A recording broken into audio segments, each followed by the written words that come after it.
All right, guys, the next thing we're going to talk about is your second type of project, which is another fluid art, and that is watercolors. So watercolors are completely fluid, and the types of watercolors that you're getting today are concentrated watercolors. And those are super intense colors. I'm going to get close so you can see how intense these colors are. Now they're liquid, you could see, but even when I tip it around, you could see the depth of that color. It sticks to the side. These are made to be diluted with extra water. So you're getting them in this cup, but you'll see how much these make. These make a whole lot of paint. You'll probably have these for many, many, many projects to come. So a little bonus for you in there. So mix it with a little water in another cup or a palette or anything you have, and you'll see what you can do. I'm going to show you some techniques. In your kit, you're going to get 4 pieces of heavyweight watercolor paper. Now this is specially made for watercolor. It'll hold the water. It's not like regular paper, it's artist paper.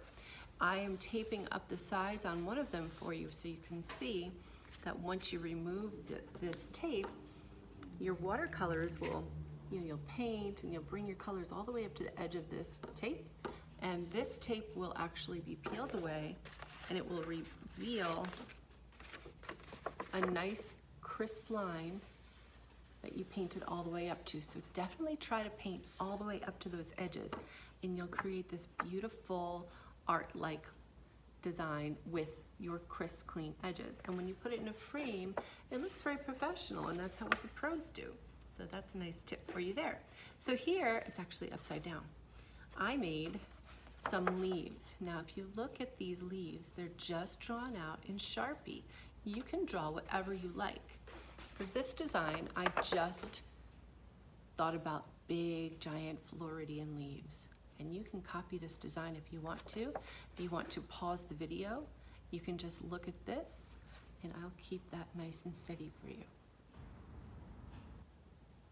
If you don't want to do this design, that's okay also.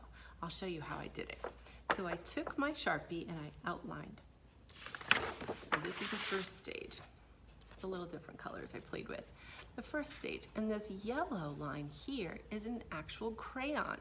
So when I took my yellow crayon, you can use any color you like, this will create a resist, so the paint will resist sticking to it.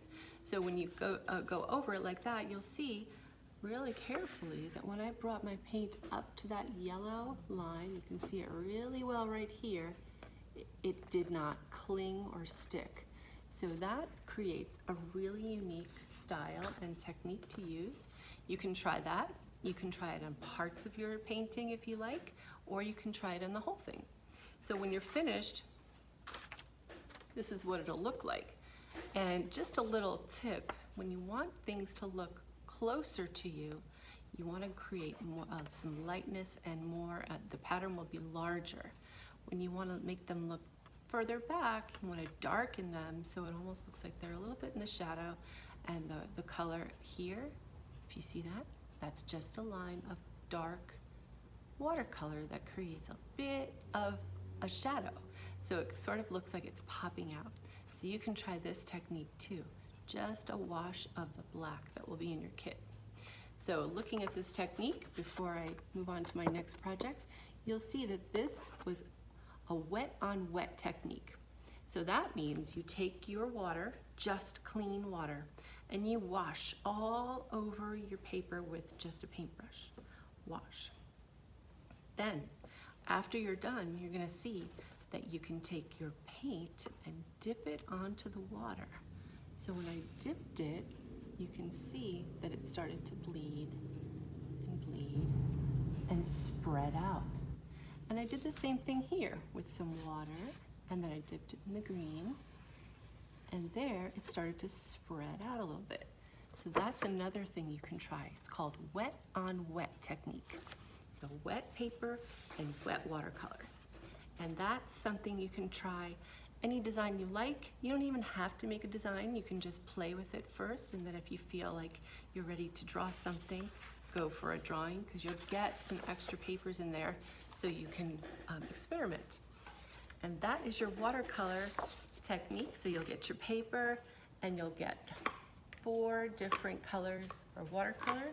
You have the green, the really rich green, the night sky blue, the gray-black, and the deep red.